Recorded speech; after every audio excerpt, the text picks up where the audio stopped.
I promise you I haven't forgotten. I just need to make sure that some of you remember as well. What did we cover on Monday?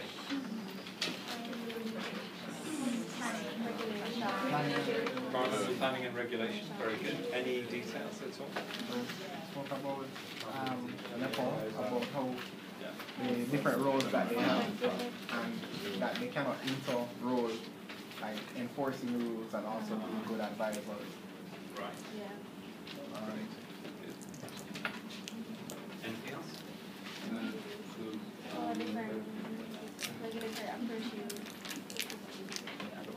Different approaches.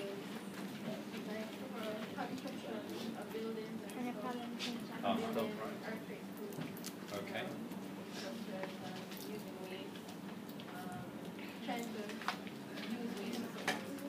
Okay. As a different way of solving environmental problems. Okay. Now let's start to think about how all of this might change in future. Because when we're talking about planning, national land use planning, environmental planning, what we're actually doing is, of course, we're planning for the future.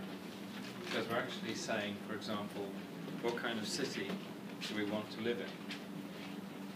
And cities have changed a great deal over the years, partly as a result of the way that our technology has changed.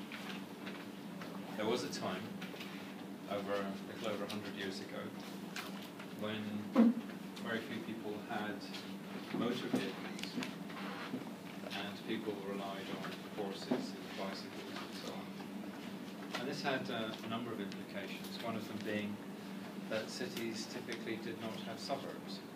Suburbs happened because of the advent of mass car ownership, which made it possible for people to live in one area and commute to work in another area. So what happens if at some point in the future we move away from motor vehicles? Maybe as a result of climate change we have to find ways to be more energy efficient, and we have to stop this situation where everybody is travelling in their own motor car, which is a very energy intensive way to move people around. Well, if we did something like that, cities would gradually start to reshape again. Because what cities look like, patterns of work, patterns of residence change according to our pattern of technological usage. There was a time before the advent of mass car ownership when most people in the United States found the person that they would marry and have children with within a 10-mile radius. And after the advent of mass car ownership, that had changed to a 90-mile radius. So the children who were born were not the same children as the children who would have been born if our technology hadn't changed. Sometimes we forget that as our technology changes, our society reshapes around it, and that has profound consequences for how we live. So this evening I'd like to think about some of the ways that technology might change in future. And then when we're thinking about planning, we can think about, are we planning for the future that's going to come? Or are we still making a mistake of assuming that the future will be like today, which perhaps it won't be. But let me show you some stuff and then you can tell me what you think.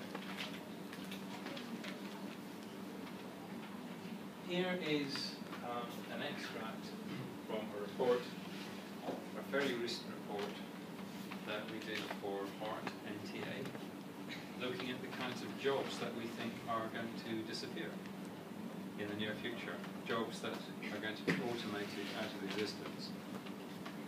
Now, if you think about how people lived and worked 100 years ago, most people were involved in manual labour. Most people were involved in agriculture. We replaced muscle power with machines, and the workforce migrated into the cities, and increasingly it moved into service sector activities. A modern economy now, typically 70–80% of GDP is from service sector activity. This process hasn't stopped. What's changed is that the next wave of development will not be about replacing muscle power with machinery. It will involve replacing human services with automated systems. The workforce will move again. We're not sure where it will go, but it doesn't make sense to have humans doing things that automatic systems can do better, faster,